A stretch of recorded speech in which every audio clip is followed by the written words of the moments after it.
you wanted the best, you've got the best podcast. The hottest podcast in the world.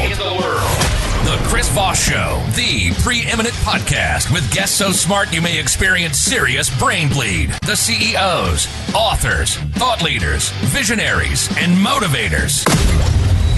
Get ready. Strap yourself in. Keep your hands, arms, and legs inside the vehicle at all times, because you're about to go on a monster education roller coaster with your brain.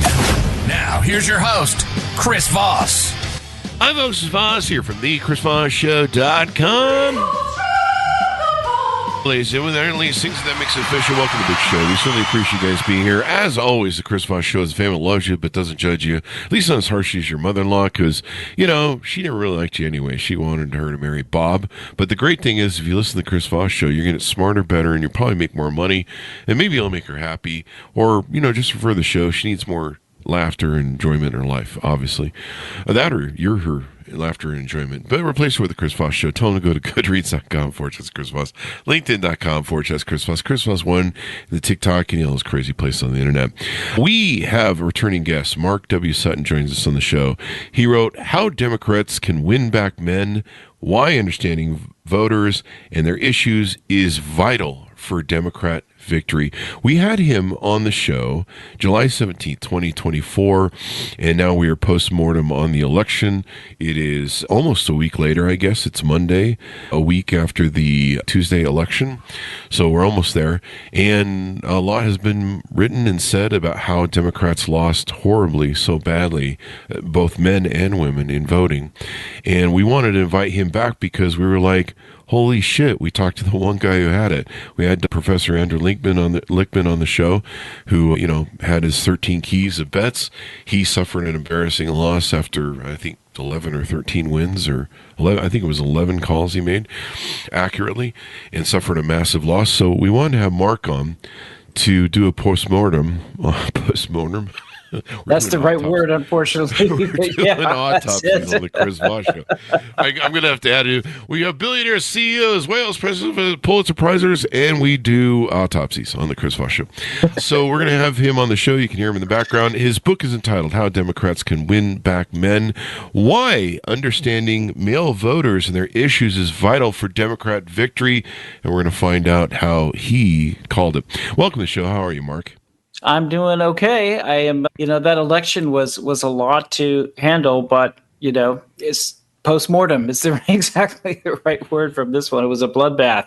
Most definitely. So let's start out with a plug. Where can people find you on the .coms, the internet? Sure.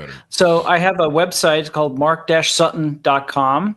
And my book, as you mentioned, is on Amazon.com. So if you go to Amazon.com, just search Mark W. Sutton, How Democrats Can Win Back Men, they can find my book. And also I'm on Substack, Men in the 2024 Election, which was my whole focus of this book, and my whole last year and a half of my life was this election and how the Democrats needed to do better with men or they're going to lose. Definitely. You called it. You've been a registered Democrat and an MBA for 35 years. You've been passionate about supporting male well-being for 30. You produce radio content for NPR, Air America Radio, and the Mother Jones Radio Show, and hosted the podcast Liberal Arts with Mark Sutton. You're a gender expert who's appeared on MSNBC, CBS Radio, and served as a guest host for the TV show Men's Net. I didn't even know there was one called Men's Net. Welcome to the show. Give us a 30,000 overview recap for those who didn't see the original episode of what's inside the book. The first thing I like to look at is when people talk about the gender gap or how men and women have voted for president, I look at the data going back to 1972. And when I put that data together, I did some data analysis on this. I noticed something. I noticed that in every single election, when Democrats have been at minus 8% or better among men, they have won. Mm-hmm. And every time they have been worse than minus 8% among men, they have lost. Now, what we have seen since 1980, since Ronald Reagan ran, there is this, when people talk about the gender gap, what they mean is women are voting more for the Democratic Party and men are voting more for the Republican Party. That has stayed consistent for that 40 years, and in fact has even grown a little bit. And I think that is also a bad thing for our society, because I think it kind of shows how we have this sort of cultural breakdown or this cultural divide going on between men and women, which I don't think is a good thing. But anyway, that's the number, magic. I call that the magic number. And you talked about, there's some other people with their keys to the election. I'm calling this now Sutton's key because it's the one key. If you go back to 1972 at every single election, that number has been true every single time. So you would think, just using common sense, you're losing among this group and you're winning among this group. Let's make sure we don't lose that group by too much. Let's just do a little bit better. I'm not saying you got to win them all, but let's just do something. And the Democrats did the exact opposite. Since I was on your show, I had, certain things I was looking for. Mm-hmm. One of the things, and I'm, a little bit of a policy geek, but I was looking for the Democratic Party national platform. Mm-hmm. And because what I like to do is I do a word count. How much are they talking about men? How much are they talking about women? The word women appears 82 times in that document. The word men, only 4. And of those 4 times that it appears, 3 times are in a men and women statement. And then the 4th time is they made the statement that Trump hired too many men judges, which, was maybe a fair statement. Maybe, that wasn't equitable. That's fine. But there's nothing in there that's supportive of men or boys. And then they're shocked when the men don't vote for them, when they just do, nothing to address them. Yeah. The emotionalism, arrogance, entitlement, just stunning to look at now. One of the things that I've been watching for a lot of years, especially since 2020, the men's movement started to rise. And men just went, okay, we're sick of giving everybody what they wanted. Everybody said they wanted this, then they want more, then we give them that, then they want more, then we give them that, then they want more, to the point that men are, and this has been called for 20 or 30 years, men are at a crisis point. There's lots of books like yours written about it. Men are struggling. There's fewer men going to college. And the attitude behind a lot of the people in the Democratic Party is women are the future. Men must, it's been a message of scarcity where men must be put down or shoved down the ladder so that women can rise. It's scarcity mentality instead of abundance mentality where, hey, rising tide lifts all boats. And there's been, I've had women say it to my face on this show, women are the future. Can you imagine what a young 8-year-old boy thinks when he hears women are the future? And the problem is men and women's fates are always tied together. Biologically, yep. and the problem with feminism and how it's infected and taken over the Democratic Party to where it's basically the party of feminism. And I've had no problem with it. I've had somewhat of a problem with it for Inkling for a lot of years now. Watching what happened with Hillary Clinton, this is just a double hit for me as far as I'm concerned. I voted for Hillary. I did not want to vote for Hillary. I hated Hillary from the way the Clintons behaved in the thing. It had nothing to do with sex. I just thought she was toxic as fuck and a lying person. But I voted for democracy. I held my nose and voted for democracy. I supported women's rights. I really felt betrayed at the time because women didn't show up for Hillary. They just didn't show up. And, you could probably call part of the men vote there where men were like, hey, we want some jobs back so we can support our families. But men just want to support their families. They just want to pay their bills. We're the people who create families. And when we get money, when we get our shit together, we go start a family. And we're the ones who have to start it. Women don't ask men out, at least not the ones that are ones that are going to invest in a long-term relationship, marriage, and the future. I'm pushed out of the Democrat Party now. I've left in protest. I'm an independent. There's no way in hell I'd ever vote against the Constitution or democracy. So I'm not going full flip. And for me, it's a protest vote because I want the Democrats to go, we need to wake the fuck up. You read stuff like more Democrats fear the party's image isn't damaged, it's just broken. We spent all this time, and I'm not minimizing LGBTQ rights, transition, people who want to transition their sex. Hey, if you're over 18, knock yourself out. I'm not a big fan of the children doing it until they understand what they're doing to their bodies. But we spent like all this time, and the Republicans spent, I think I just heard this morning, $140 million beating beating Kamala Harris over the head over transgender rights. Yeah, that one ad that was just everywhere. That ad about in prison. I saw that myself. I don't know how many times. So if I saw it, I mean, everyone saw it. Yeah. And then, what do you think about the machismo vote? I think we said Professor Scott Galloway, which gets about half his shit wrong. I don't know why he talks about stuff he doesn't know about. He talks about dating, and you're like, dude, you haven't been on a date 50 years. But, I mean, he's out of his ass on that. But he called it the machismo or the masculine podcast vote, is what he called it. Yeah. And honestly, when you really think about it, I mean, Joe Rogan, 24 hours before the election, the night of, I guess, having Elon Musk. And a lot of people worship Elon Musk. They worship Trump. And a lot of these men who worship other men, and I call men out and say, don't worship other men. Worship yourself. Don't worship other men. And I don't mean that in a narcissistic way. I mean that in a value yourself. I mean, make yourself the center of your universe. Don't give your power to someone else.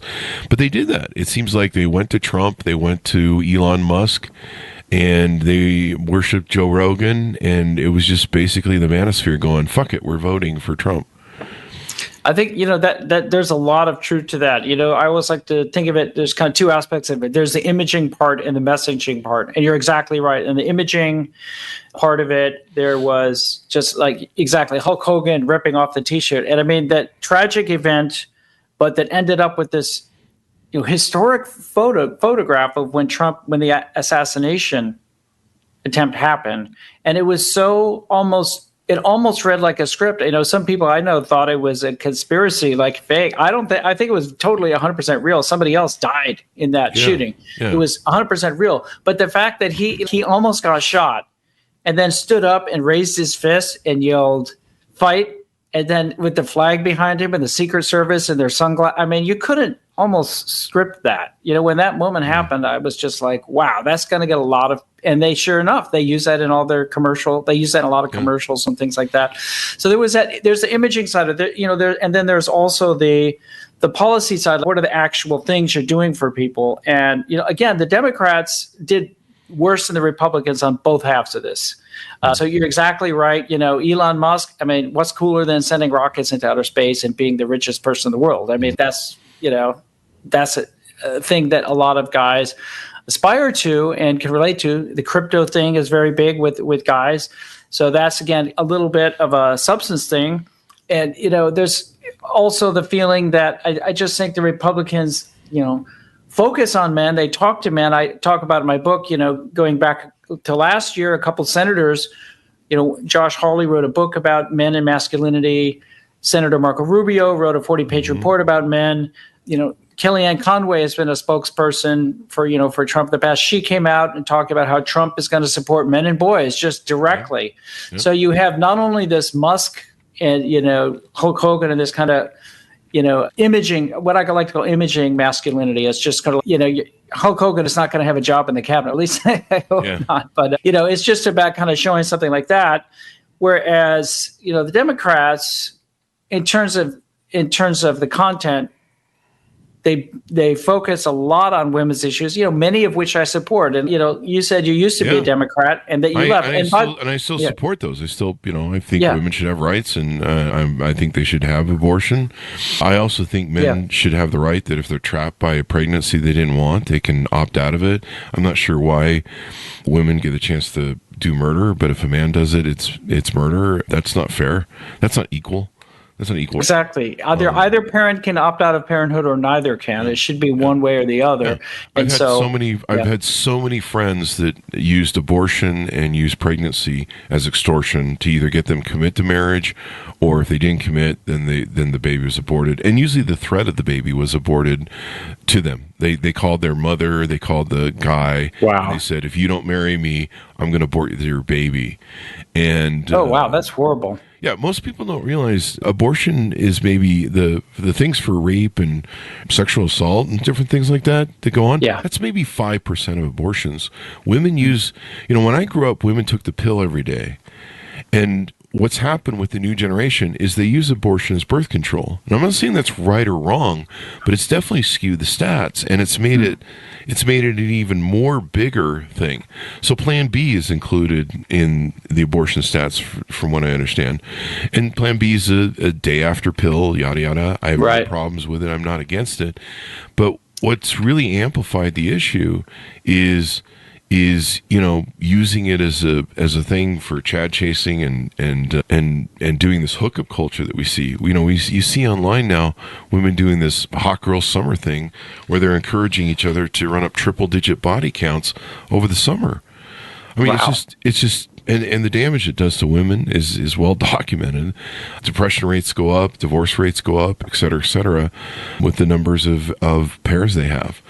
Let's get into, but men are tied to women, so the problem. Yeah, we're all interconnected. Yeah. We're all, what's good for the goose is good for the gander. I'm a huge believer in that. Yeah. Yeah, and then one of the things you said, where men are kind of included in the Democratic Party, and this has been the way for a long time. The language has always been, how can you serve women? So it's, okay, we need you to get out and vote for abortion. Okay, can we get some of our rights? It might be nice if we could, if a father doesn't pay his child support, he goes to jail and loses his driver's license and his livelihood. Can we make it so that if a woman extorts and withholds the children post-divorce, that can be a crime? Because that damages the children. And no one talks about that. No one cares about that. If you look at the numbers of single mother homes and how children come out on the other end versus men, it's a huge disconnect in proportion to things. Anyway, I still support a lot of the stuff in the Democratic Party, but I'm like, you know what? They're just not going to get it. And when I see the hysteria right now that is just making me even more angry and cemented me leaving the Democratic Party, all these women are on TikTok. These far left Democrats, they're on TikTok blaming and shitting on men for everything. They've started a movement called 4B. They're not going to have sex with men, all that sort of stuff. And I'm just like, you've alienated men. They've shown you that they're going to vote with another party, and now you want to cement that. You want to make sure they never come back by just shitting and abusing them more. And all that shitting, I've seen trillions of videos on TikTok about how men are bad, men are garbage, men are, steal from men. There was even a hashtag kill all men that was going for a while. Mm-hmm. And if you typed in hashtag kill all women, that would banned. Not go very well. You'd be banned. That was banned. You couldn't even you couldn't even use the hashtag or find anything on it. But sure enough, there was a trillion views. There are billions and trillions of video views bashing men on TikTok. And now they're going right back at it, not even realizing they're the ones who drove men away from the party. Yeah, and this is exactly what I talk about, how men and women are interconnected. And when we see the divide in the gender gap, this is exactly what I'm talking about, how that correlates to in our society, how we're having this male versus female antagonism. And that is really sad. And people often ask me, why did you get into male well-being in the first place? And I usually say two things. One, I just see that men and boys are having a lot of problems. And two, I see how the fact that we're not paying attention to this has created this division in our society. I remember my first day at college, somebody had been into a women's studies class, and like the day before we'd had this great conversation. And then the next day, it's like her tone totally had changed in one day. And she was talking about what she just learned at her women's studies class, started pointing at me. Everything in the world was my fault because I was a man. And I thought, oh, whoa, this isn't good. We shouldn't be like pointing fingers at each other for stuff that we didn't do it. In this election, I thought a lot of young men, they felt like they've been blamed for everything their whole life, and they're just kind of tired of it. And they grew up with, you mentioned like the whole future is female thing. And,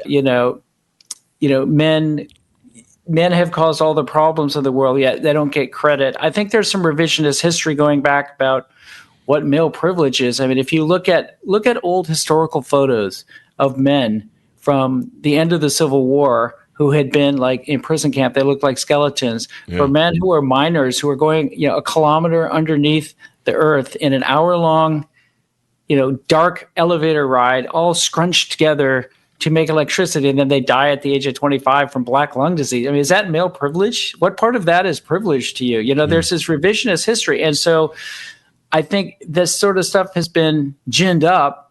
And then, this type of conversation happened to me frequently this year. As I have talked about my book, I've worked within the party and also just within the public trying to share this idea, how the Democrats need to do a better job of appealing to male voters.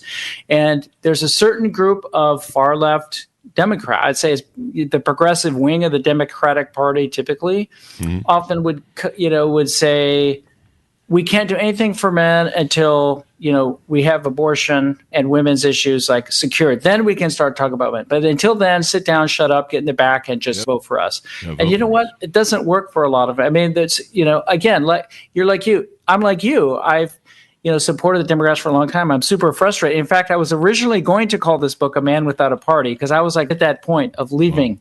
And so I hear exactly what you're saying. And in fact, I know a lot of men. I talk about this right in the introduction to my book. I say I know a lot of men who have been Democrats for a long time who care about women's issues, but they feel so alienated by the complete and total lack of understanding and recognition of men's issues that they either leave the party and vote independent or they switch and go Republican. And so you're one of those who left and went independent. And it's not shocking to me at all. It's not even marginally surprising. Why would you stay? They just told you we don't care about you. So I mean, I would have stayed. I would have stayed if we would have been like, holy shit. We just created. I mean, you could kind of see it coming down the pike, right? You would see the stats that I like. What's his name, Bernanke or whatever, who runs the board on MSNBC, and then of course they have the magic wall on CNN. But you would see the numbers pre-election, where it was like men were over here on the Republican side, and women were over here, and I'm like, holy fuck, have we created a two-party system that is men versus women? This is going to be fucked up. And I had no idea it was going to be what it was. But now it's very clear. And I'd still be in the Democratic Party, but seeing the hate and the amping up of men, and we're not going to have sex with them. And of course, the people that say they're not going to have sex with you, they're not the people you want to have sex with anyway as a man. I just get so tired of that narrative. But really, it was a lot of the Gen Z vote too. I mean, and I've talked to these Gen Z, these kids, they don't give a fuck about American idealism in the world, the influence that keeps everyone safe at night. They don't understand any of that. They have a shitty education process they were brought up in that was focused on feminism, but also neutering them and emasculating them. And so when men are weak, they go vote for fascists and authoritarians. I've studied fascism and authoritarian like a lot of years. I mean, since I was a kid. One of the first big books I read was The First 1,000 Days. It talked about the rise of Cuba and Castro, and then some of the other shit that we did in South America that we're always up to. We're the reason South America is a fucking mess and people want to come here. We've created our own immigrant crisis. We should just take over the country the way we've behaved. The whole Southern Hemisphere. But it's just crazy. And the other thing is the numbers that this is from, what is this? BBC News. Democrats bet on women showing up. They didn't. They dropped by, I think it was like 10% or something, 10 points. Yep, exactly. And I don't. In terms of how many of them showed, there was a lower voter turnout. Right. You've got the idea of the voter turnout, and then of those who turn out, what percent? So the percent of who actually voted for Democrat went down, and the number of people actually showed up also went down quite a bit. We're still waiting for the 100% final vote tally, so that number might go up a little bit, but it's that's pretty close. I don't know. To finish Democrats suffered a 10-point drop among Latino women while failing to move the needle among non-college educated women at all. They went for Trump's 63 to 35. Wow. Her advantage among women overall, around 10 points, fell 4 points short of Joe Biden. And then if you see the states, she fell short of Joe Biden in everything. Like, I don't know if we would have won the election, but if Joe Biden had run, we'd have probably had a better shot at threading the needle. I don't know if it would have done it because this is clearly a protest vote. I think it was after that debate, though, I think he was, his numbers were low the whole year because I was following it and he was dead in the water. I said he has zero chance to win the whole year up until he left. Then Harris came out. I thought, she's getting it closer. Like she might have a chance. I thought there was a chance that she could win, but obviously in the end it wasn't very close. Yeah. And you just look back on the arrogance of it now of we can win just with women and abortion. We don't need to embrace men. I think she was even invited on Joe Rogan. Holy shit. Yeah, that just and hit she me. didn't go. She didn't go. She was invited. Stupid. Shoot me in the face. I just remembered that. Wow. Yeah. And then there was a quote from her. Do you remember? So she did this photo op with Michigan Governor Whitmer, and they're in a bar having a beer, and there was a hot mic moment where they had the boom mic on her, and she didn't know she was being recorded, and she said, "Yeah, I really need to make up ground among men," or something like that. That was basically the gist of what she said. And so she said, "We're just here doing a photo op for men," and I'm like, "You've had all year." And granted, she jumped in after Biden, but she was part of the Biden administration, so she should have been on top of this. You could have talked about men in your DNC conference. You could have talked about men in this. You could have talked to Joe Rogan. You could have done all these things, and you did nothing. And you have a beer with Governor Whitmer, and that's your way of trying to get the male vote at the last second? Yeah. The thing I heard, I think this was Scott Galloway, Professor Scott Galloway talking. I think I may have lifted this from him. But basically he was saying the Joe Rogan podcast, 55 million men or people. I think he has a large men base. I don't know what the demo is, but all the people who love Elon Musk and Joe Rogan, they see them as masculinity leaders. And since they don't have any, they're devoid of masculinity, they're just like, we'll support anybody. And this is how fascism and authoritarian always rises. If you study it, what happens is men's rights go down, women's rights go up, LGBTQ, all these other people go up. And then it reaches the point where men can't start families. And it's really simple. Men aren't sexist. They're not hateful. Men love women. But if they can't, they have a biological paradigm just like women do. They have a thing that tells them, you need to go have kids. You need to start a family. And it's not really built in, but when we get money and successful as men, we start families. And this is an axiom that is natural. When we get money as men, we start a family. When women get money as women, they figure out how to live alone. Interesting. I run a dating group of thousands of people. I talk and counsel both women and men on dating, and this is as true as it gets because women have to be have to mate hypergamously, so they have to find someone above them on an income and a social economic level.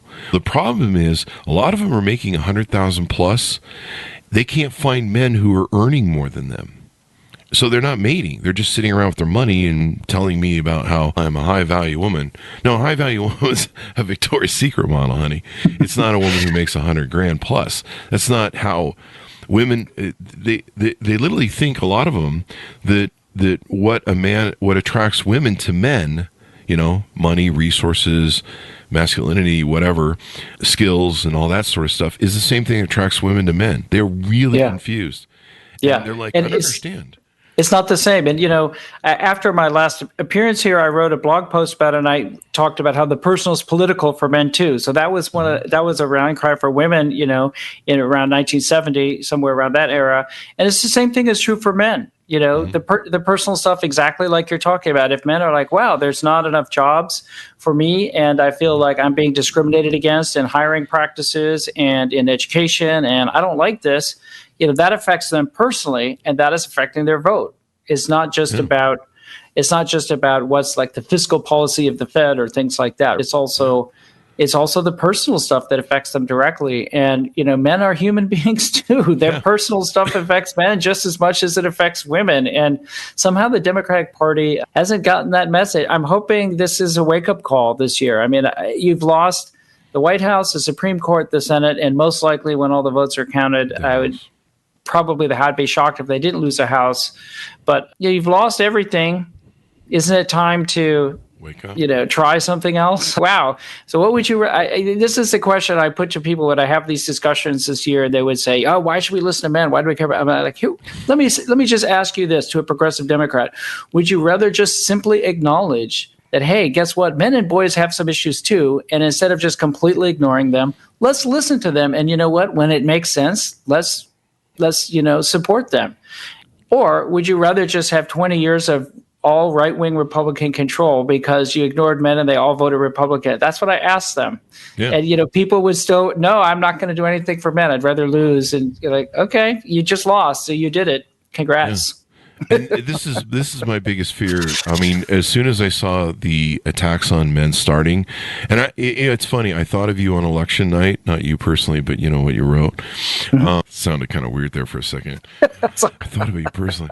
Anyway, I thought about your book, and you know what the first thing that came to mind was? It wasn't, oh God, another 4 years of fucking hell that I went through with Donald Trump.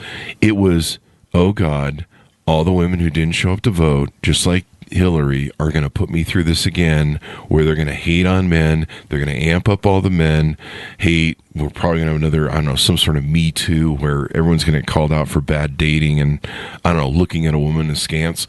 And, I don't know if you remember all the shit that went down. I mean, there was the big parades of all the women who didn't vote out wearing the pink hats, and I fully supported them. But they did it to me again. This is the second time they have had the arrogance and an entitlement. And part of it was, too, is both Hillary Clinton and Vice President Harris, they were forced on us. So the Democratic Party was broke under Obama. It had 8 good years, and they just had all sorts of fun. So what Hillary Clinton did is Obama, kneecapped fucking Biden and said, no, you shouldn't run. It's women's time to rule, in 2016. And Bernie, yeah, so she loaned the Democratic Party, if I recall rightly, $200 million, and she basically bought the Democratic Party because it was broke. And then she sabotaged Bernie. Bernie was trying to run. They were, they did all sorts of shit. They wouldn't give him reports. They wouldn't give him databases. She did everything she could to sabotage Bernie. I remember watching it, and I wasn't a Bernie fan. I was like, I'd really rather have Hillary, but in the end, the women didn't show up to vote for Hillary. And I've talked to women for 8 years. They're like, yeah, we don't like other women. Yeah, we don't trust women in the White House. Yeah, we don't, all this sort of, and catty stuff. I don't like her as a woman. I'm like, so you voted for Trump? What is going on? I thought we were over here. So you've broken this down in your book. Let's get some plugs in for your book. You analyzed this 2016-2020 Democratic disconnect. You started seeing this a long time ago. Give us some more thoughts on that.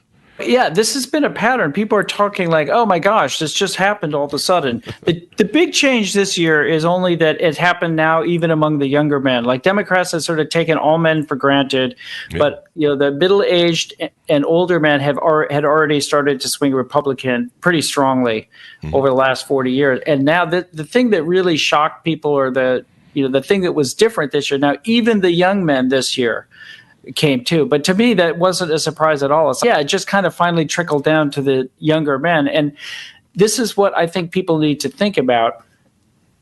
The party needs to focus, again, still on all men. Not they say, oh, we lost young men, we need to get them back. But it's more than that. The party needs to get focused on all men again. Because guess what? In 15 years, those young men are going to start to become middle-aged men. Oh, yeah. And they're going to still have the same feelings and same problems and same issues. And it's a mistake to only focus on young men. They are, if you look at the data, they swung from, almost like 30 points, like from way for Biden to way for Trump. I mean, they were the biggest swing demographic this election. So they are, it is an important story. But, this has been going on for a while. The 2020 Democratic National, the platform, same thing. A whole bunch of stuff for women, absolutely nothing for men. 2016, same thing. The White House, quote unquote, Gender Policy Council. Obama had one back, he started in 2009. It was called the Women and Girls, Council. Well, Biden started one. He made it a gender neutral name. Sounds gender neutral, Gender Policy Council. Now, this might not sound like a big deal to people because I don't get it, Mark. What's a big deal? So the president has some council. These people have the ear of the president of the United States. And in the last year, here's a statistic that never got mentioned by either party. Okay, the fact that men are now dying 5.9 years earlier than women. Nobody talked about that. It wasn't in the debates. It wasn't in any platform, nothing. And nobody talks about that at all. And then, people are shocked when the Democratic Party finances women's health for $600 million, saying, oh, there hasn't been, historically not enough research done for women. Now, there is some truth to that. In the past, there wasn't. But we've created 8 offices of women's health since the 1980s. And, those offices of health have done a lot. Now, maybe there's more that needs to be done. That's fine. We can look at the data, the numbers. But don't you think the group that is dying 5.9 years earlier, even when Harvard Magazine said, you know what, we need to study better why men are dying so much earlier, because this is really not right, And people say, don't men die earlier anyway? But the best statistics we have on what it would be naturally is actually monasteries and convents, because then you have a controlled group that lives a very studyable lifestyle. And in that situation, women live 1 year longer than men. And 100 years ago, the life expectancy difference was 1 year. Women lived 1 year longer than men. Now it's 6 in the United States. And so if you look at two populations and say, hey, one group is dying this much earlier, shouldn't you just say, hey, something is going on here? That's just one very, very simple, non-controversial, high-level example. A lot of the Democrats' problem too is just messaging. A lot of their, kind of like you were saying earlier, a lot of their values are things that I really agree with. They just don't message it properly. For instance, we talk about the prison industrial complex or mass incarceration and how many people are in jail. Harris had a good point when she said this is one of the few things she could have used better. She said she wanted to completely legalize marijuana and get everyone out of jail who's in jail for using marijuana. I thought that was a great idea, and she could have pointed out, and guess what? 93% of those people are men. So if you've got a husband or a son in jail, you want to get him out, vote for me.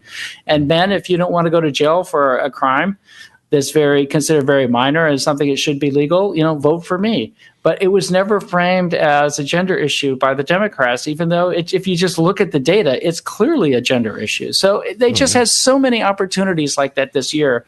And it's just they have this attitude of we will not ever, ever, ever say anything about men.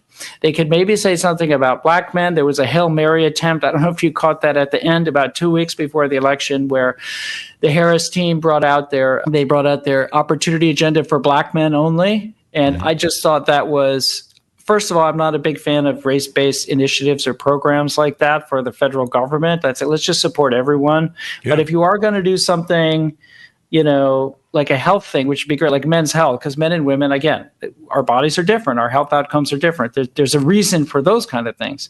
So there were just so many opportunities. And then here's the other thing that really bothered me this year is something I call man washing. It's what the Democratic Party did. So the worst example of man washing of all time is, do you remember Dukakis coming out in the tank? Like 1988. Yeah. They had a photo op of him. But anyway, they brought Tim Walz out this year with the shotgun and the orange vest, and he's going to go pheasant hunting. And, it kind of makes him relatable in a way. I'm not saying it's bad to do that. It reminded me, when I saw that photo, though, it reminded me of John Kerry in 2004. They did the exact same thing. John Kerry is getting swift voted by the Swift Vote Veterans for Truth. And so we got to make him more tough and masculine. So he's going to go hunting. And then they did this whole hunting PR thing. And I just call that man washing. You're not supporting men. You're not supporting their health. Like you say, their economic issues or the jobs issues that specifically, focus on men.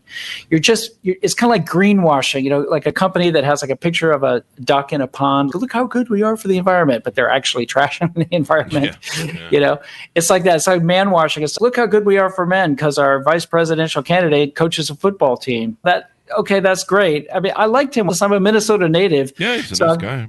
He's a great guy. In fact, of the 4 candidates, the 2 presidential and 2 vice, he had the highest likability rating. People liked Tim Walz the most. He wasn't a bad choice. I think he was a good choice, but I just don't think it was nearly enough. Yeah, I think a better choice too would have been the Shapiro, Shapiro from Pennsylvania governor. Yeah, it might have helped. So the other reason I left the Democratic Party, number one, is the doubling down, like in not seeing mea culpa on social media and the hate. I mean, I'm what the internet terms a high value man. I make more than $100,000 a year. I'm more than 6 feet tall, and I have all the other parts. I'm a big giant man in all regards. And, they're on there going, we need the 3 6s, we need masculine men, we need all this stuff. And we either have it or we don't do it. I've studied all the data on dating where women, they're just targeting 6 foot tall men. They actually put it in their dating apps. And so any man who's below 6 foot or 5'11", I think it is, doesn't really get seen on dating apps at all.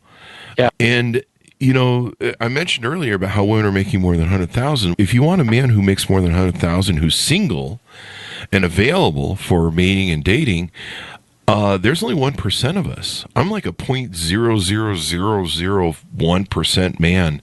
Your chance of finding me in America and possibly getting a date with me as a single man is like 1 out of like 10 million or something, and that's if I like you and ask you out. And so a lot of these women, and I counsel a lot of them, they can't find men that are hypergamously above them, and they're screwed. And even Merrill Lynch, I think it's Merrill Lynch or one of the other big firms, they came out with a report that basically said 50% of women between the childbearing ages by 2030 are going to be single and alone with no prospects of a family. And wow. You look at it because the stats, you've heard the stats for years about how more women are going to college than men. What does that mean? That means those men aren't going to be making enough money to make more than the women who went to college and doing the thing, and they won't be starting families. And that's a real problem. And men, you can try and blame men for shit, but men just want to pay the bills. They just want to raise their children. They just want to have a shot at the title of being a dad and doing the nuclear whatever family from the 50s where you get the 2-picket fence. Men just want to pay the bills. They just want to take care of a family. And if they can't do that, this just comes down to biological paradigms of breeding, mating, and propagating the species. It's all it is. And so are men assholes because they want to pay the bills for their family? No. Yeah, no, that's an admirable thing. And again, that kind of gets back to Josh Hawley, his book, and to Senator Rubio's report. It was talking about that exact issue right there. Again, so the Republicans are hitting that exact issue you're talking about in a male-focused way. Now, everyone talks about the economy, of course. Economy is always a top issue.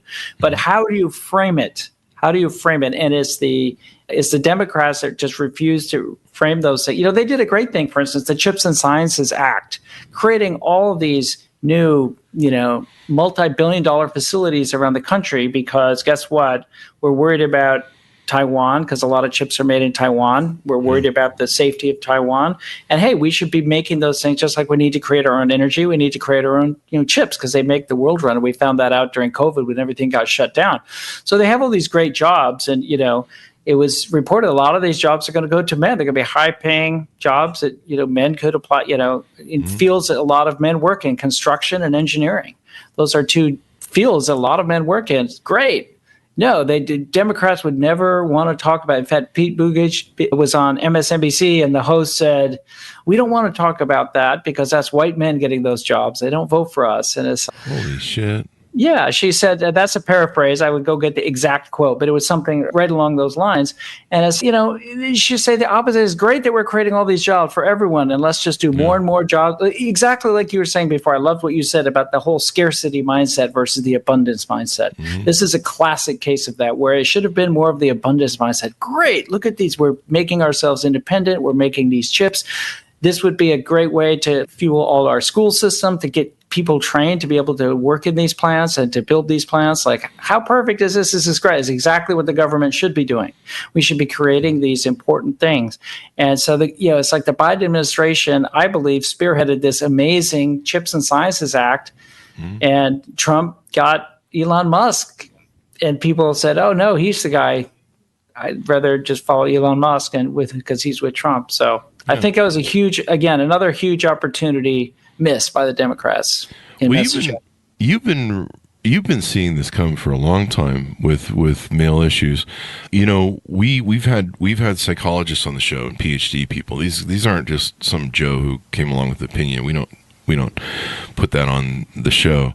And they wrote books 20 to 30 years ago about how men were going to have problems because men had largely been driven from schools, and activist feminist women had taken over teaching. And what they were doing was treating men as dysfunctional women, as dysfunctional girls. So they took away recess so that men don't have a way to get out all their extra energy. You know, we learn differently, we behave differently, we have different needs. And, you know, they were literally telling men, why can't you be more like the girls? The girls, you know, they follow the rules, they do the things. Why can't you be more like them? And just punish men, just beat boys over the head. And these psychologists 20 or 30 years ago, I can cite you the books, they're on the Chris Voss show and interviews we've done. They wrote these books 20 or 30 years ago saying men are failing. Men are going to have a problem 20 or 30 years from now. And you can go back and read those books like they were fucking prophets. They nailed it out of the park. When I talk to Gen Z men, I have gaming groups as well. I have a big Discord for gaming, and you know we did a lot of gaming reviews back before COVID on the Chris Voss show for 10 years. So we know these Gen Z men. You know, a lot of them were in our groups when they were like 10. Now they're like 20, 15, or 25. And I see where they're at. Like a lot of them are virgins. They don't care about dating women. They see all the negative shit that I see every day on TikTok when I go on TikTok or social media, where it's just men shitting on men 24/7, kill all men, steal from men, how to manipulate men and get all their money. I mean, go pull the hashtags. They're in the trillions of views, billions of views, and probably a billion videos that are just bashing men. And anytime you go try and find the alternative equality fight back, it's not there, and it's banned. You know, a lot of the manosphere got banned on YouTube, who was run by a woman. A lot of Twitter, of course, kicked a lot of them off. And well, some of the manosphere stuff is really fucking toxic. I don't approve of some of Andrew Tate's content, or a large part of his content. But some of the things he does get right on men, he gets right on men and women's relations. But I'm not a big fan of his. Yeah, I mean, that's, I think what can happen is when one side just doesn't talk about men at all, the other side has a few good things to say. Yeah. Like you say, like maybe, oh, yeah, actually that was a good point, a couple good points, and then that kind of draws people in. They say, if they were right on that, they must be right on all the other stuff. And I agree with you. I don't like a lot of the things. Obviously every individual is different, but there's certain things that are said, obviously, in the universe that are toxic all over the place. And it should have been too bad. It should have been probably a warning sign to the Democratic Party that, you know, Andrew Tate really took off with his comments, and he hit a hot button. And I know what that hot button is because I talk to young men, and they can't propagate, they can't create families, they can't afford to, they don't want to. When they see the toxic hate against men online, we won't date you unless you're 6 foot tall and you make six figures. These guys are 20 years old, to 22 years old, 25. I know 24-year-old virgins, men. And they're not interested in women. They see all the noise and they go, no, I'm checking out. I'm not marrying, I'm not starting a family. One of my friends, I'll put it that way, he's got a Corvette that's a racing Corvette. He takes the tracks. He's got a giant-ass brand new four-door pickup truck. I have no idea what he needs it for, and I don't think he does either. Because, you know, what is people who own trucks only use them 3% of the time. But he spends his money having a good time. He's like a lot of men, even me, nowadays, where we're just like, yeah, I don't really want to do the whole marriage thing. I'm just going to spend my money on myself, and I'm going to have a great fucking time. And that's what these young men are doing. Instead of shoving it into families and starting families and kids and propagating the species, they're having a great fucking time. You know, I'm playing video games with them every night on Call of Duty. They're checked the fuck out. They have zero fucking interest in women. It shocks the hell out of me, and I followed it for a long time because I'm like, yeah, I mean, you don't even want to try and date women. I mean, they're kind of really cool, especially if you find a nice one who respects you. It's kind of fun, but they're just like, nope. We see the other thing that they see, and you've probably seen some of the books that have come out, like why men are doing what they're doing, boys are failing. I can't think of the titles off the top of my head. The Boy Crisis, Warren Farrell. Yeah, we've had Warren on the show. He did a plug. Yeah, for he's book. Great. And the Boy Crisis, man, he really nailed down a lot of stuff. And this was years ago. It was 2019 or 18. He wrote that. Mm-hmm. But I talk to these young men, and they're just disaffected. And part of it is, too, and there's still blame that comes from them. Like Scott Galloway, we mentioned Professor Scott Galloway. His dumb ass is always, like, knocking men. Men just need to put the video games down and fucking man up and shit. And he talks this traditional con stuff, trad con stuff that is just off the chart. And you're just like, dude, you have no idea. You've been married for 30 years. Shut up. I'm going on dates every week. I see what men are having to deal with and see. I mean, 95% of my dates I reject, and they don't get past the coffee date because they have so many liabilities, problems, and issues. And I'm not going to invest in that. And what Scott Galloway and others get wrong that bash men for stuff is men biologically, there's an old adage, you don't wife up the town whore. Okay, men know you can't make that woman pair bond to you. She will not stay with your kids. She will not raise your kids. This is caveman biology crap that is in men's hindbrain as to why we pick women and choose women. And what a lot of these young men see is this: they're disgusted by the hot girl summer. They see women encouraging other women to do triple-digit body counts over the summer. They're disgusted by that because we have that hindbrain thing that says you can't raise a family with that person. She will not stay with you. She will have high divorce rates. She'll have high depression. We know this from a biological, core. And that's what a lot of men are disgusted by. They see all this stuff going on that women are yelling at them, blaming them for everything, not taking self-accountability, which is kind of kryptonite for female nature, if you understand female nature. And so it's just blaming men. And so men are just like, you know what? We're taking our ball and going home. In my dating groups, which are several thousand people, I've done surveys, and they match the surveys some other influencers have done. So one woman influencer, I thought her numbers would be skewed because she's a woman influencer, and guys may be following her because they're attracted to her.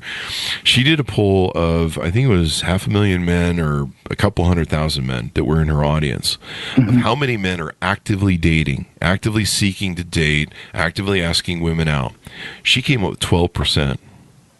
12% of single men that are out there that are eligible to date are the ones actively dating. And we know about 5% of those are the chads.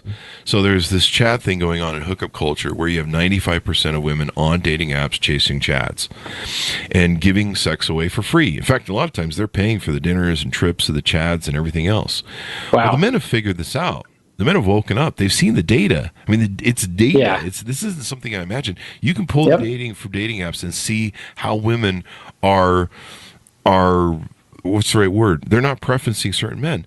They have a very high skew toward a very small number of men, and where the men tend to be more balanced. Yeah. And they think that millionaire 6-foot-tall men grow on trees. They just need to find one. And you're like, no, that's only 1% of the population of single men who make more than $100,000 and are over 6 foot tall. It's less than 1% that are available. And we're in such high demand as high value men because everyone wants us and it's been broadcast a billion times on TikTok. I mean, I just sit around just going, no. I've had plenty of women ask me out. I'm like, no. But these women are disgusted. These men are disgusted by it. And that's why they're tuning out. They're just like, fuck it. If we don't have enough money, we're going to spend our money on ourselves. If women are going to bash us. So the numbers I've come up with, my group, is 9 to 10%. So I did surveys in my group of men, and I'm like, why? And part of my groups is coaching and trying to get men to date, teaching them old world dating techniques. I've used old world dating techniques. I call them old world. Really, it's the 90s. Like asking someone out. Yeah, I ask a woman out. I pick her up at her house. I take her to a nice, expensive restaurant. I take her to some, miniature golf or the theater or whatever. I mean, shit. My last big date was like $600 freaking bucks, and that's another factor too. $600 for a date for 8 hours. And all it was a dinner at one of the most expensive restaurants in town, which is nice, but really it didn't used to be that way because it's the same place I've been going to since the 90s. And then miniature golf wasn't that much. But yeah, $600 fucking bucks.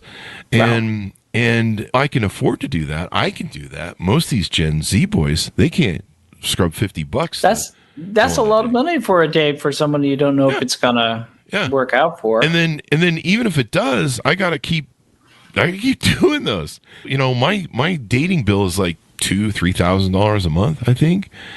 Most guys can't afford to fucking even come close to that. And so the numbers that I've polled in my dating group is basically 9 to 10% of men are dating. About half of those are chads doing hookup culture. A lot of the women that I talk to don't really want to do hookup culture.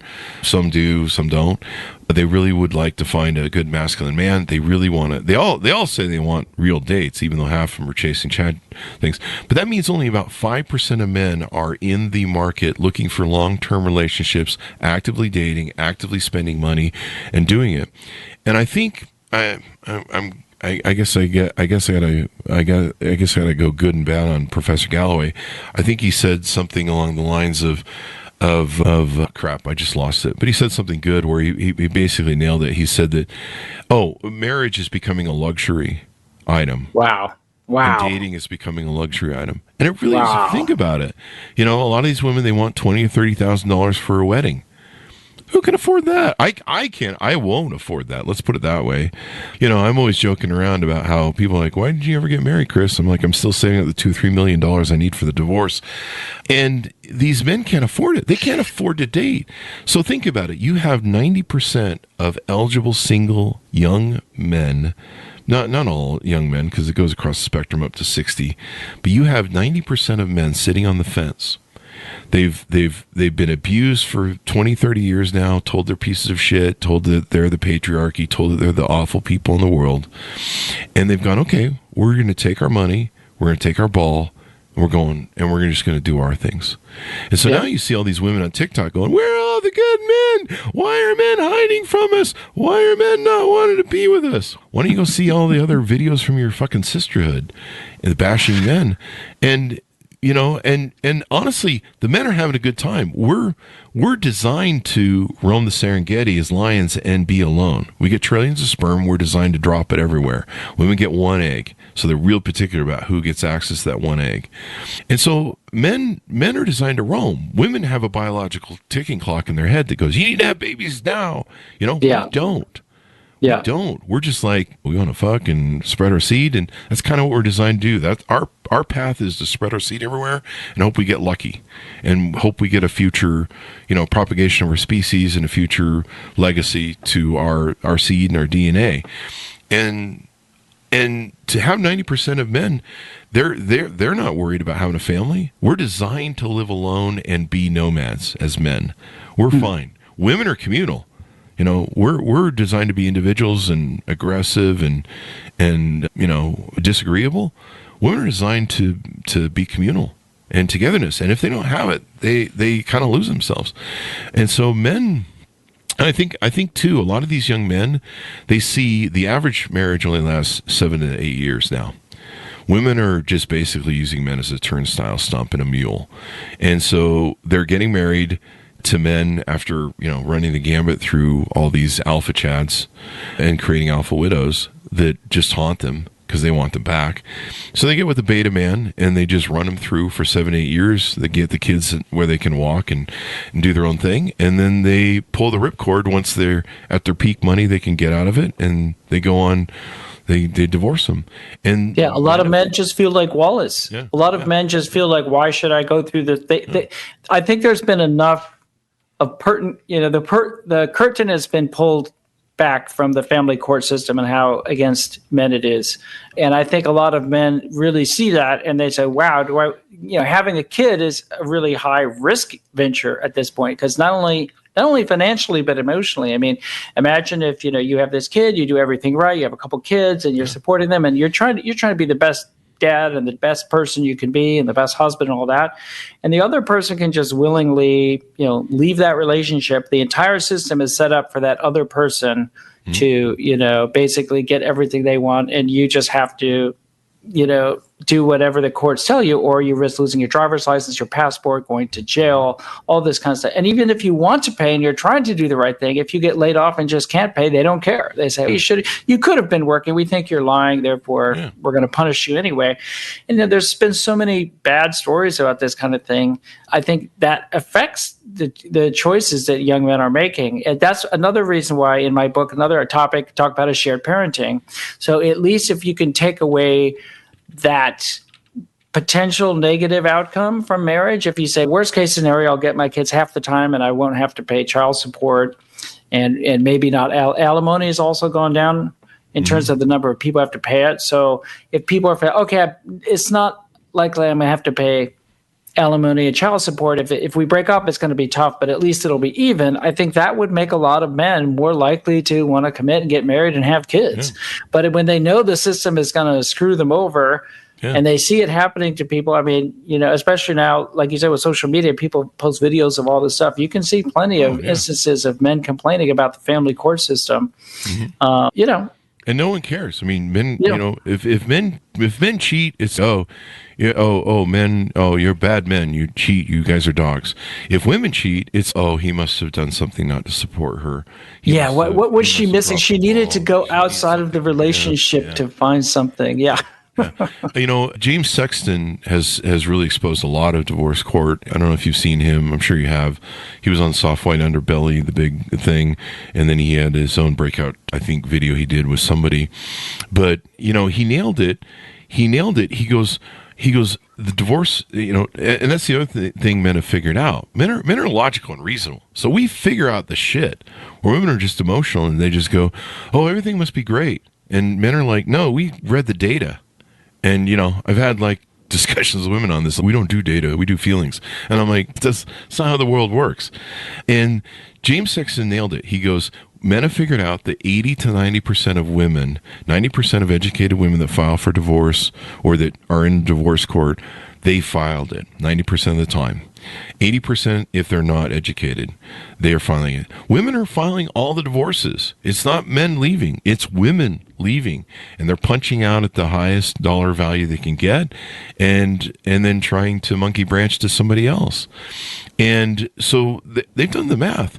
And James Sexton said it perfectly. He goes basically, why anybody who signs a marriage contract today, you have a chance of it ending within 7 to 8 years, almost guaranteed.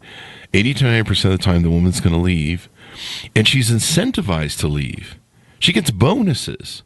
She goes, why would anyone in their right mind sign a contract where there is a bonus incentive to break that contract?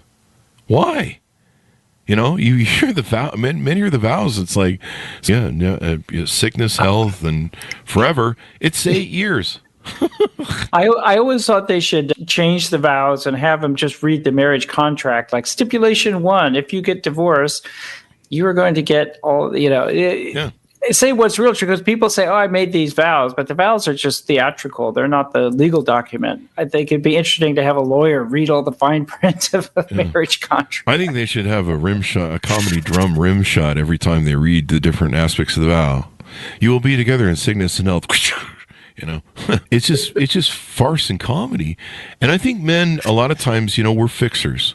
So we go into these situations, we go into all sorts of situations, we have this captain savior thing that women will appeal to our egos. And, we're like, hey, okay, I know it's broken. I know this is high risk, but I'm a fixer. I can make it different. And that's the glorious thing about men, because we're willing to do that. And we fix things. But you can't fix other people. That's the one thing you cannot do. And maybe if you're a psychologist, you can help them. But you can't fix other people that are broken. And a lot of these men, they just see it. A lot of these young men, I talk to them, they see the lay of the land. They're not jaded. They're not totally enamored by a masculine, faux masculine, toxic, dark triad traits are always a thing that women are attracted to, but Jesus Christ, Donald Trump's dark triad off the chart. And so they're not so much enamored with that. They just see the lay of the land. And they're like, I'm not attracted to those women, Chris. That's what they tell me. They go, I'm not attracted to these women who have the colored hair and the arm sleeves and the pierced face that has 5 piercings in it. They don't like the masculine women. That's one of the biggest problems I have when I counsel women on dating, is so many of them are masculine today because they have to be, because they don't have a man in their life. So they have to be the father and mother as single mothers. They've been in their masculine for so long, they don't even understand how they signal it. But we do, because we're men. And so when men challenge us, we we go, okay, that's another man. All right, I'm either going to have to punch him in the face or kick him down a notch verbally. I'm going to have to assert my alphaness. And that's how men, we pecking order stuff, we hierarchy stuff, we haze each other to test how good we are on things. Women try doing that shit with me or other men, and they think it's funny, or they think it's, it's a great way for attraction, or, I love masculine women go, I'm like a man. I don't understand why men are attracted to me, Chris. I'm like, because it's polarity. A masculine man is attracted to a masculine man. If we did, we'd be on Grindr. You understand? Yeah, and I mean, there might, and I'm a big fan of live and let live. I live in San Francisco, and there's all sorts of people there who have all sorts of feelings and interests. I think, that's part of America, is we have the freedom to be us. But the majority of people are going to follow in a traditional pattern. And I think there's it's good to accept that everyone can be who they are as a human being, and great, live your life. But then don't always, think that everyone is going to feel exactly the same way. That's another, and that's a challenge with our society, I think, in general, both politically and personally. I just think, with the advent of the internet, everyone is fractured into these small groups that have different beliefs or values. And I think it's made it hard to sort of herd people into groups, or people maybe let me say it this way. I think it's made it harder for people sometimes to relate to one another. And it's easier for people to point at people and say they're the other, they're this different group, because there's so many of these like online communities and splinter groups now. Yeah.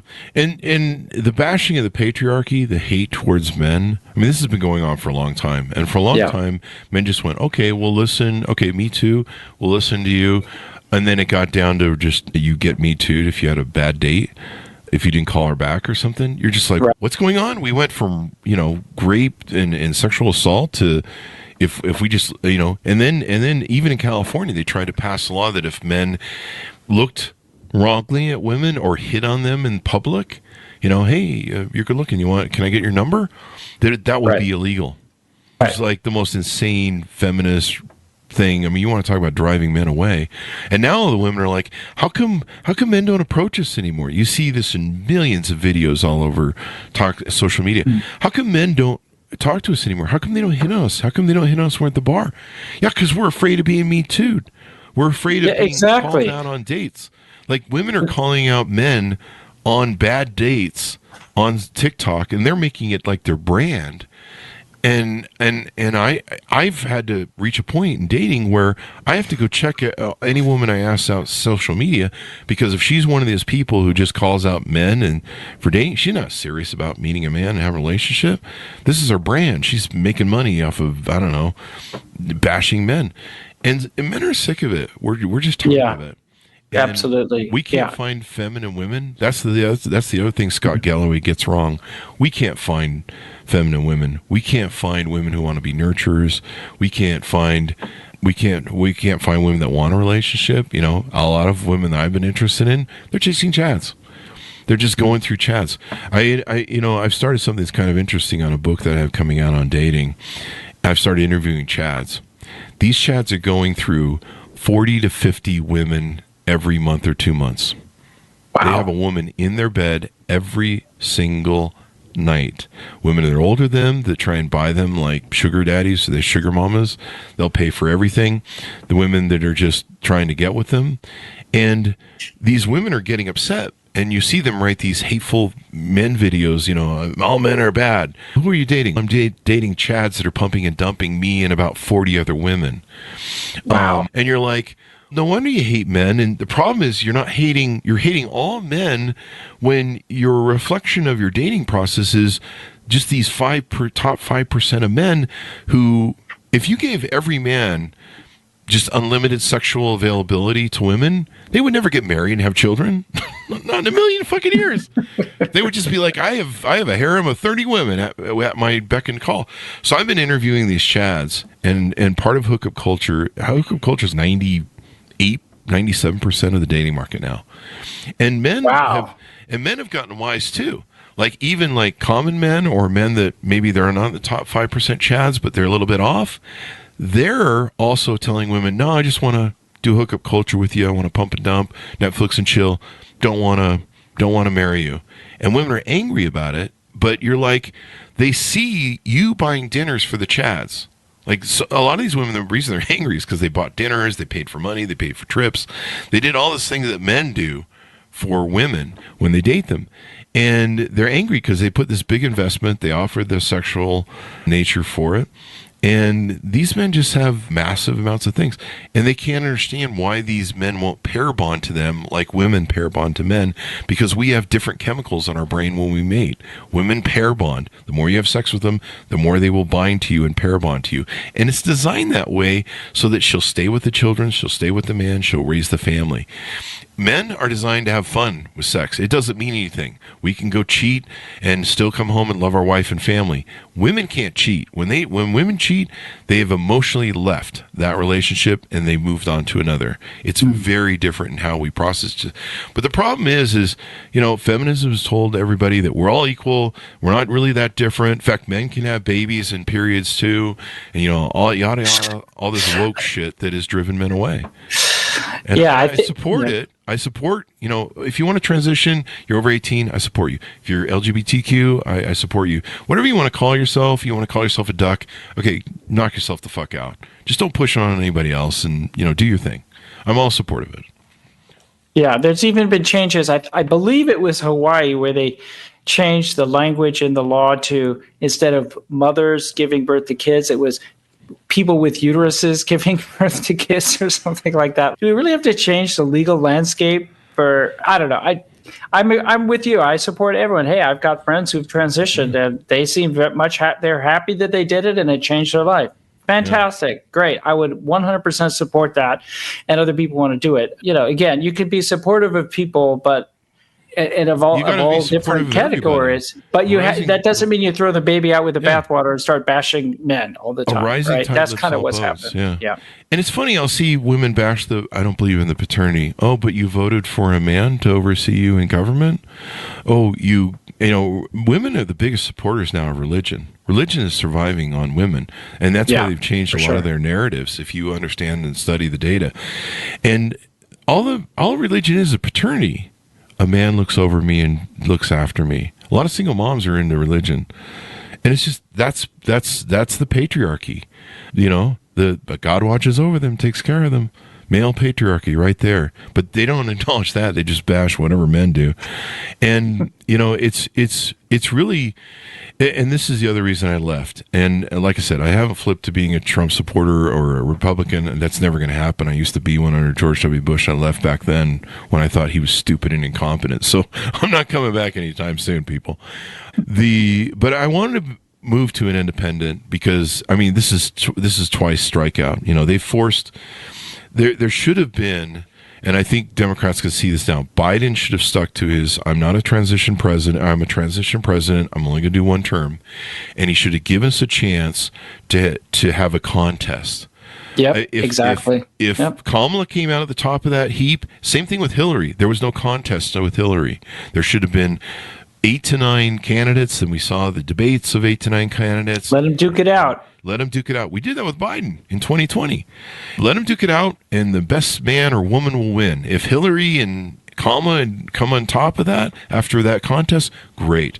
You know what would have been really great for this? And as soon as Biden said he was resigning, I wanted this, was King Newsom. I think Newsom is a good-looking man. The one thing you have to understand about women and how they vote is they'll vote over social issues for a good-looking dude who's masculine. They will do that. And that's what they did this time. And if you understand the plight of what women are going through right now, they can't find masculine men. I was out at one of my singles events last night for singles to meet up with each other.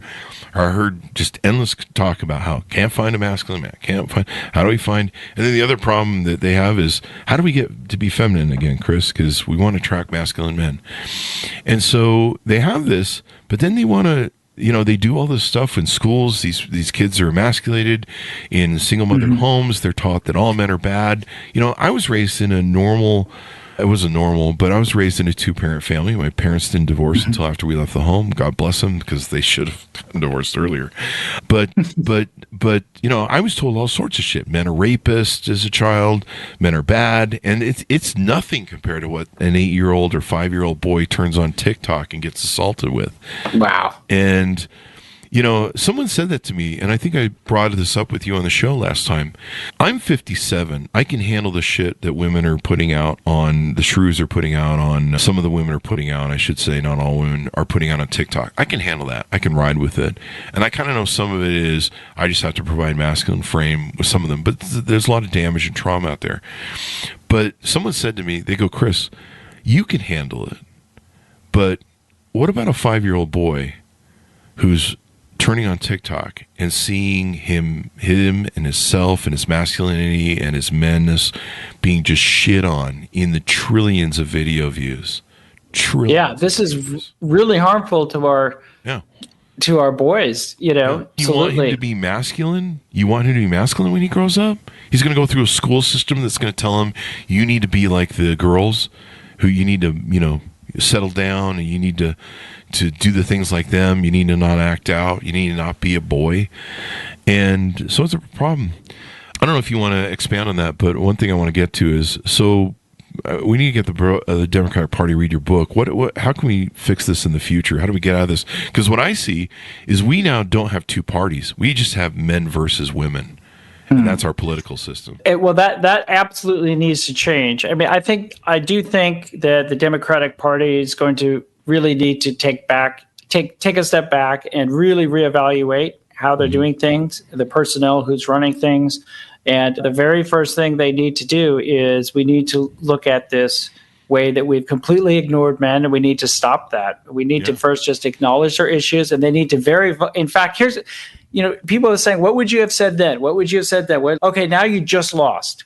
Okay, Here's what I would do if I were whoever you want to be going forward, the figurehead of the party, whether that's going to be, I don't know who the figurehead is now. Now that Harris lost, I don't know who it is, but somebody should. Excuse me. Okay.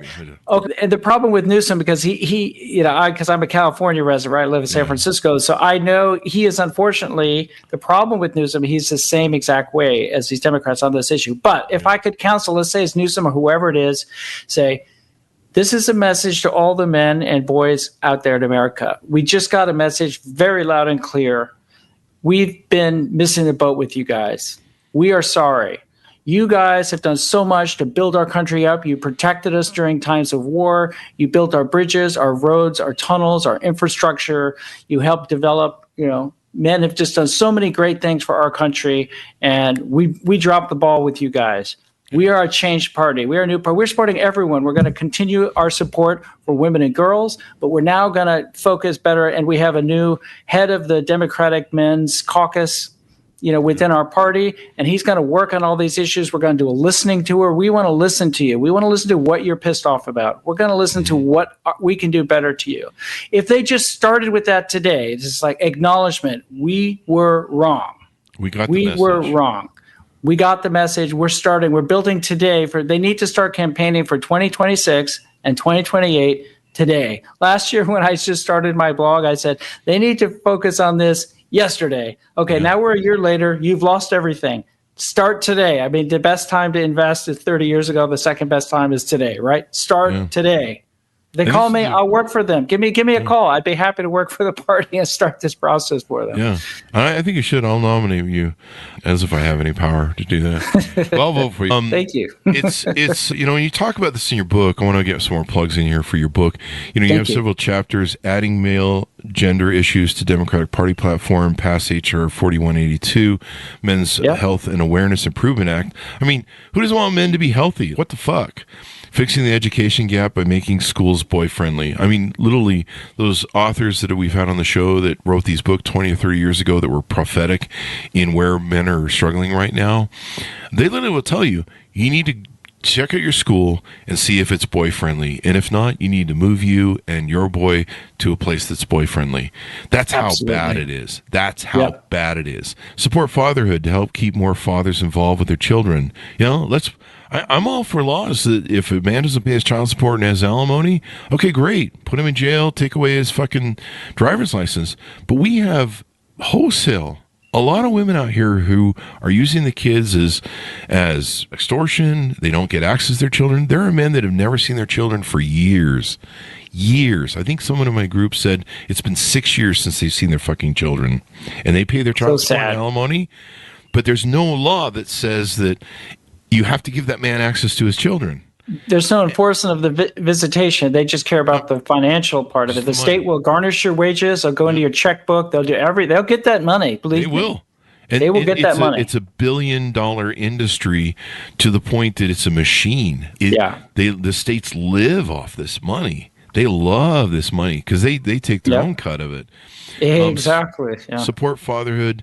Create a White House council on the status of boys and men.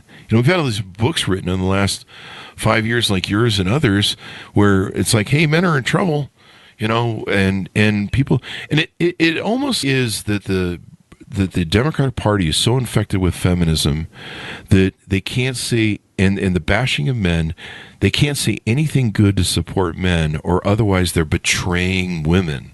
Yeah. And this is the problem with that scarcity mindset. A rising tide lifts all boats. If you lift men, they can afford to build families, they can give women children, they can afford to raise those families, et cetera, et cetera.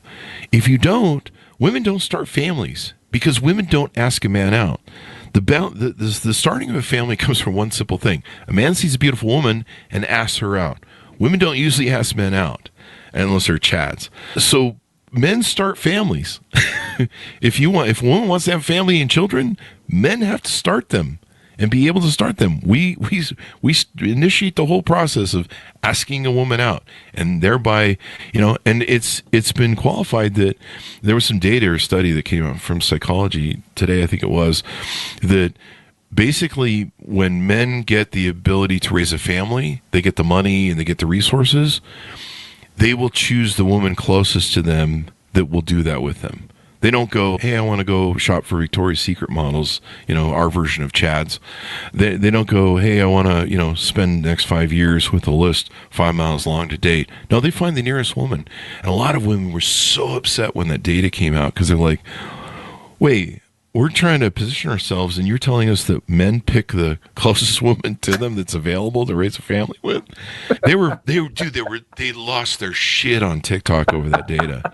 Because they're like, you mean that men just grab up whoever? And yep, pretty much. Men are fixers. We figure they're like, hey, this woman seems like, she's into me and I can make this work and I'm a man. That's the beautiful part of what we do.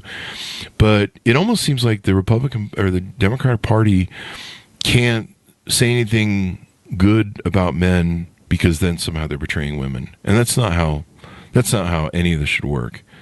Yeah. Women need men need women. We're designed to complement each other. We are both two different puzzle pieces that fit beautifully together. Mm-hmm. And without no two puzzle pieces are the same either. They're all different. So everyone needs to find the person. And it's so hard now because people are so different. There's just so many different mentalities out there. Like you say, the traditional mentality, if a lot of people don't have that anymore, it's hard. It's hard for people. It definitely is hard. I mean, men see the Chad chasing. All the guys in my group see the Chad chasing. I even had, and there's kind of a narrative too that a large part of men are ugly because women it used to be that women and men lived in a locale. So they lived in small townville, Leavittville, whatever you want to call it. And the only people you would see are the people in that town. And so men would meet women and women would meet men and go, he's not, the best looking Brad Pitt guy in the world that I see in the magazine cover, but, he's what I have access to. So they would make families and everybody would live happily ever after. Now women can have access to all these different men. They can get access to the hottest men's DMs. And so they go and chase that. And men are seeing it. They're seeing that these guys don't have to pay for dates. They see they don't have to pay for anything. They see the basically, just running up the game on body counts, and men are like, we know we can't make a family with these women because their pair bonding is broken.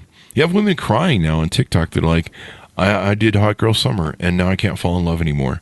I don't feel anything over sex.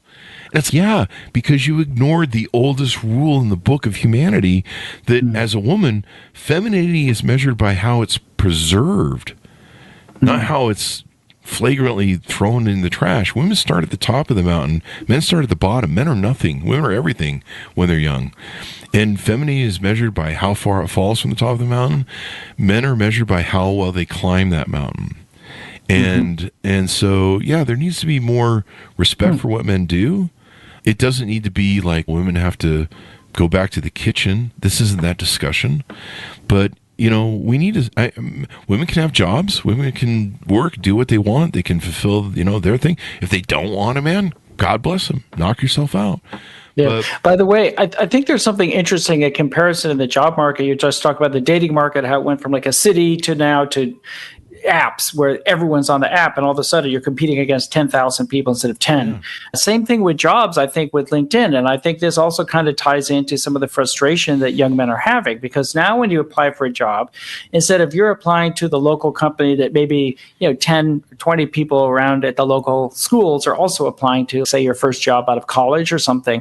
Now you're competing with everyone in the world. Oh, you want to work at this company, at this kind of cool job?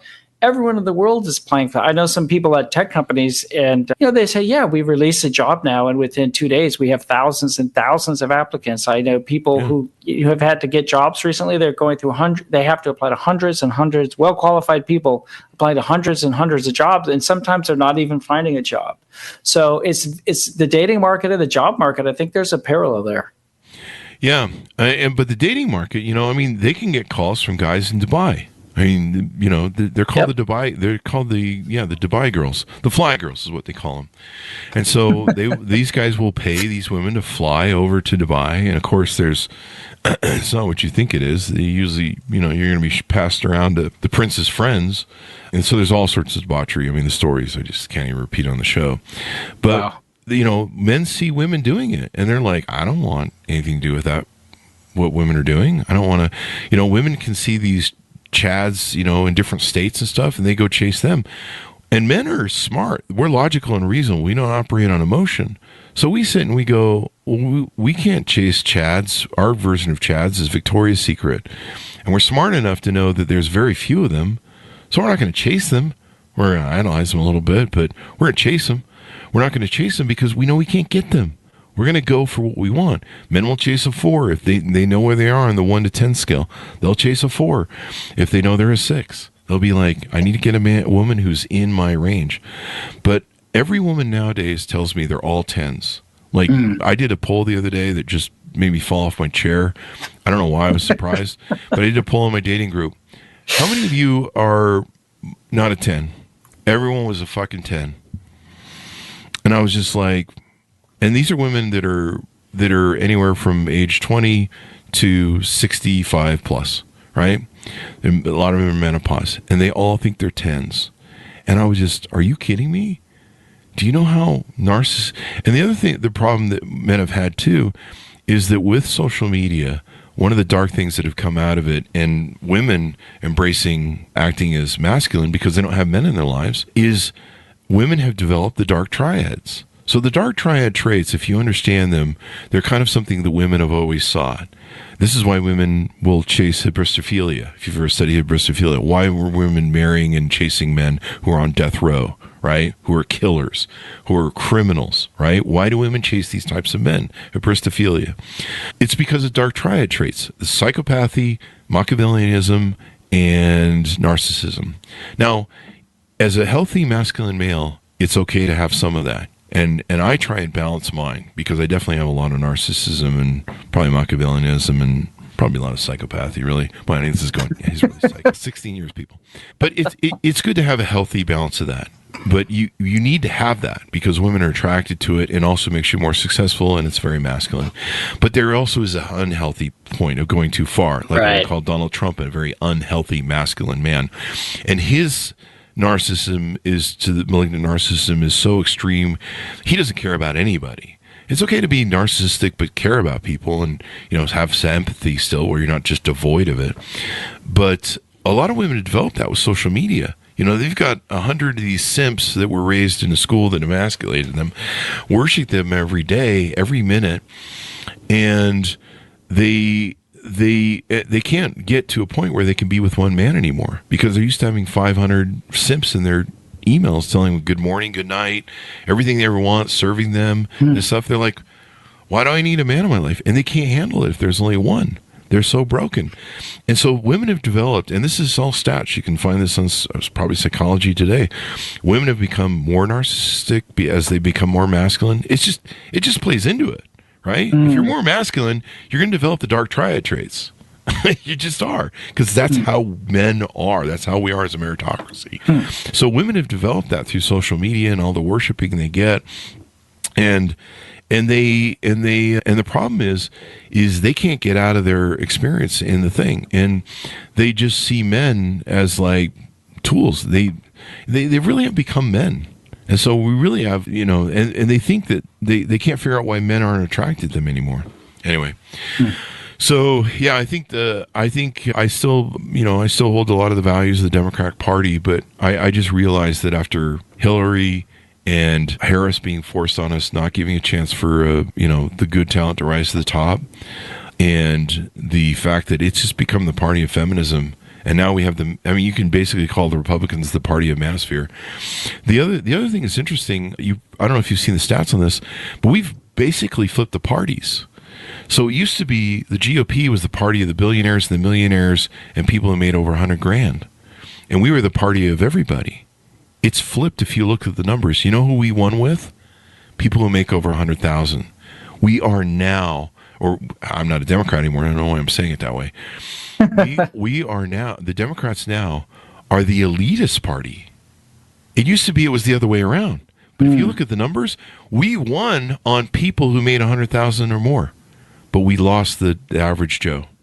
Yeah, the big union didn't endorse Democrats for the first time. And they said, I saw an interview with him, I think it was on 60 Minutes, and he said, a lot of our members aren't Democrats anymore, so we've been asked to not endorse Democrats anymore, so we're not. And that has typically been the stronghold for the union vote. Has really been the backbone of the Democratic Party for the last however many decades. And so to lose the union endorsement, and have the union head go, he spoke at both the DNC and the RNC. And that was a major shift as well. Yeah. And all the stuff that Biden did for the unions. I mean, Biden went out to the picket lines. Remember that? It was the first time a president had ever gone out to the picket lines. And, I remember Trump fucking over the union. They were so pissed back under his administration over, I think it was a wage increase or something, or a thing they were having. And he just took a dump on them and left them hanging. And, we don't get anything for that, but that's how far the needle has moved.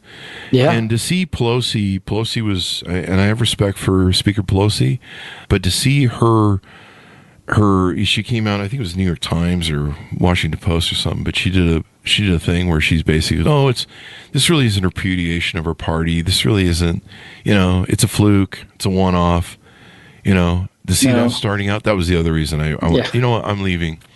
I'm going to leave because I want you to feel the pain, and I want you to know that I'm over here as an independent, and if you want my vote, you can get it. I'm probably not going to vote for anything over on the other side. But I can see men's issues. I can see men's problems. I can see why people feel family is important, because it is. It's without family, we die as an empire. And if you're not familiar with what's going on in Japan, in China now, with the declining population, most of Europe's going to disappear. Germany, fucking gone in, 10, 20 years? Because they're all in this economic decline where men are making families, women are making families, there's not enough children, there's not enough new population to replace the aging oldest population. England has this problem.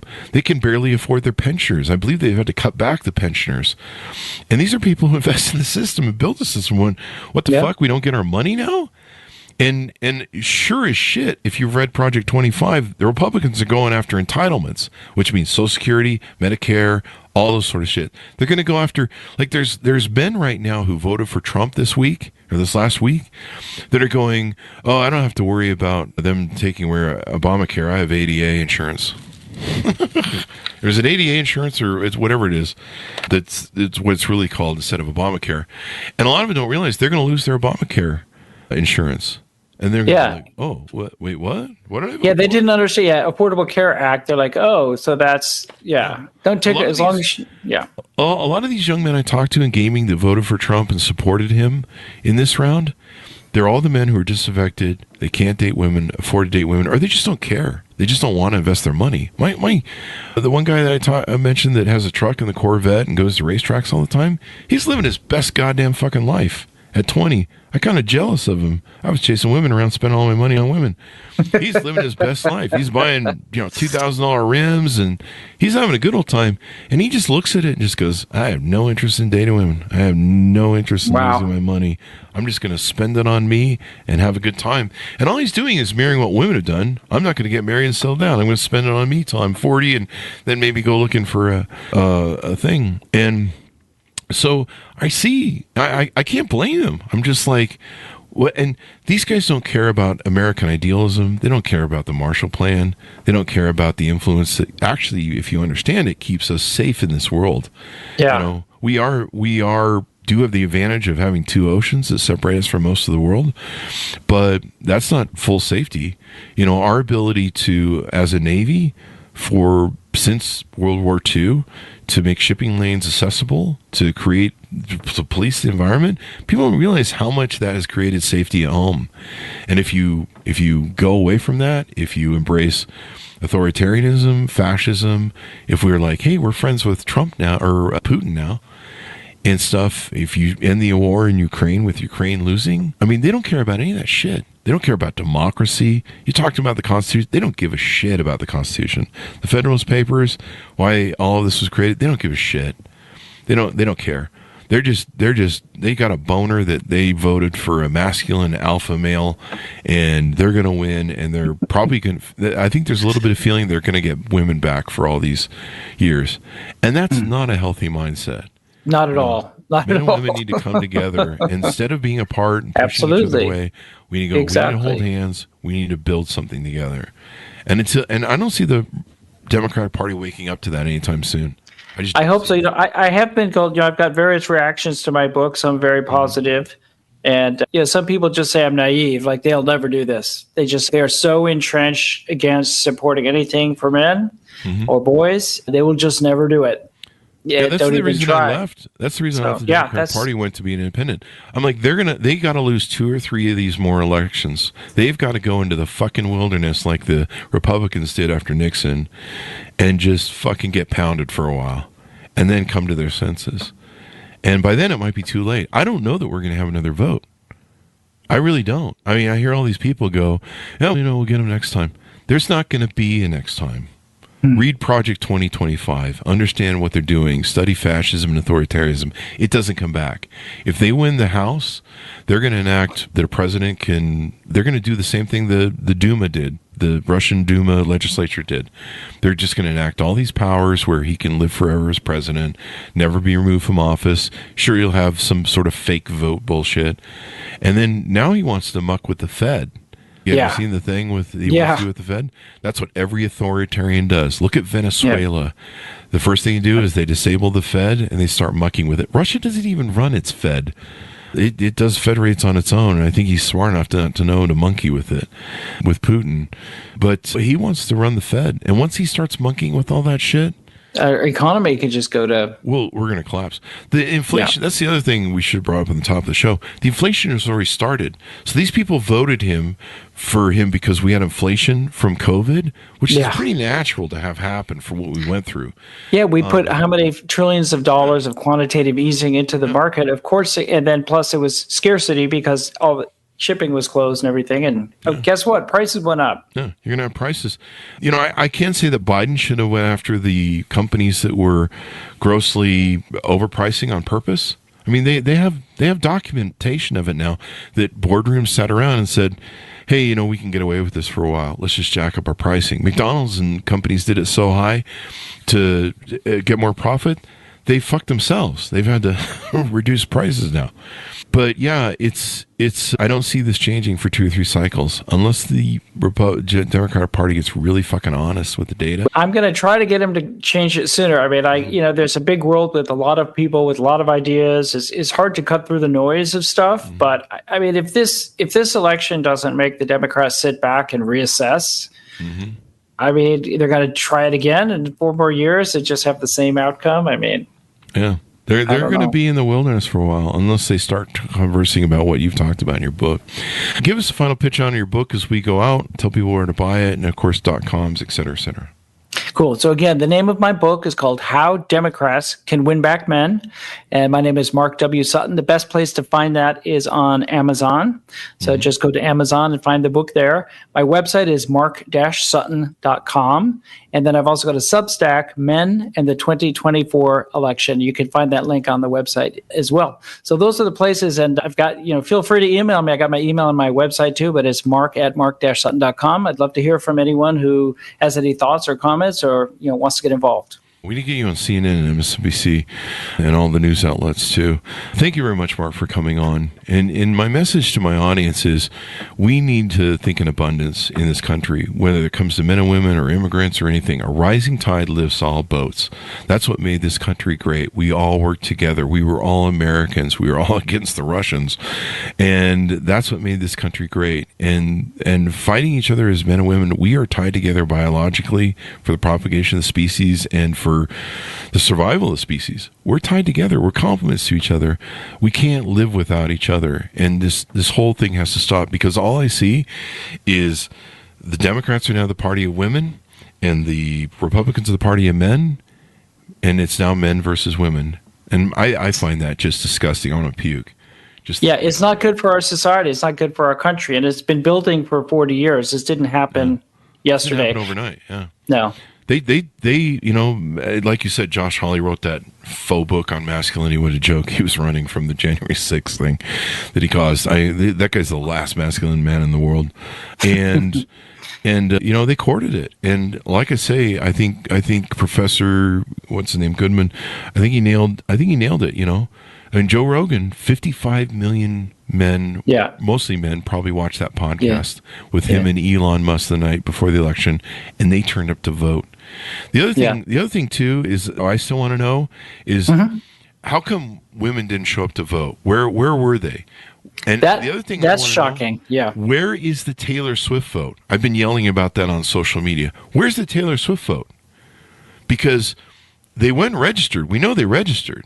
Like the register company that Taylor Swift put out for her audience, they all went and registered to vote. They had explosive registration. But just like Hillary Clinton in 2016, a lot of them don't seem to have shown up to vote. I guess we'll get the final count here eventually. But I really want to know where those numbers are. I want to know what happened. Because the part of the reason I'm angry about all the men bashing that's going on TikTok right now and social media, blaming them for this, is where were those women? Where was it? Where the Taylor Swift vote was supposed to win it? It would have been at least would have been a lot closer, even if it hadn't been. But that is another thing I said in one of my blog posts I wrote. Regardless of who wins this election, if Trump wins, men will be blamed. Period. Like the Democrats will blame men, and I just knew that was going to happen. It's not, like you said, it's not shocking. It's that was going to happen. I went through it with Hillary, and I'm just like, I'm not doing this again. I'm not having men blamed for everything again. Take your sisterhood. A lot of women actually voted. The Gaza, Israel, Hamas crowd of the far left woke part of our party that's so militant, they voted for Trump, and they voted for Jill Stein. That's who they voted for. Jill Stein too. It is a protest vote. There goes your women's causes. Way to go, dumbass. You shot yourself in the foot. But they did it because they were like, Hamas are good people. You're like, what? But, hold those people accountable. There are 52% of, I think, white women in America voted for Donald Trump. And I think a lot of those converted from Democrats, too. Because women will vote for a masculine man. They'll vote for a leader. They don't trust women to lead. And I'm not saying you shouldn't. There's lots of great women leaders in the world. Germany's Merkel prime minister, and there's been a lot of great women in the world. So there's no problem with that. But if I can't convince women to vote for other women, what the fuck? So I just want accountability, but God knows we can't clean up our own house. Anyway, thanks for coming on the show, Mark. I appreciate it. I remember sitting in election night going, Jesus Christ, I got to call Mark. And you nailed it. Thank you for having me. I wish it had come out differently. I wish the Democrats had at least given themselves a better chance by just focusing on the other half of the voter base. But maybe next time. Maybe next time. But you know what? I think they're just going to go double down on women, and they're just going to put forth another woman leader. And like I said, women won't vote for other women. They're just so catty and competitive. You know, I've heard it since Hillary. I talked to a lot of women over Hillary over the last, 10 years or something? 8 years? And a lot of them were like, yeah, I'm a woman. I don't trust a woman to lead the office. It's the highest thing in the thing. I don't like other women. You know, you're like, what did you like about Hillary? I just didn't like her. You know, I don't like other women. And you're like, do you Wow. What do you want? So anyway, thanks so much for tuning in. Order up his book wherever fine books are sold so that you can take and check them out. Education is so important. And, you know, like I said, a lot of these young men that voted, they don't give a shit about any of it. Constitution, democracy, they don't give a shit. They just want to pay their bills and get laid and start a family. They just want to be men. And they don't want to be abused anymore. They're tired. I'm tired of it. I can't turn on social media without being assaulted as a man. And I can't think what a 5-year-old or 8-year-old or 10-year-old boy goes through. I mean, he has no sort of callous to that sort of nature. Anyway, how Democrats can win back men. That's probably more prominent than ever now. How Democrats can win back men. Why understanding male voters and their issues is vital for Democratic victory. Out June 26, 24. The man who saw it all, Mark W. Sutton. You may be one of the few, actually. You need to do it too, or like, I'm the guy who called it, and I told you, and you might want to listen to me next time, eh? Anyway, thanks for tuning in. Be good to each other. Stay safe. We'll see you guys next time. Sorry we went a little long.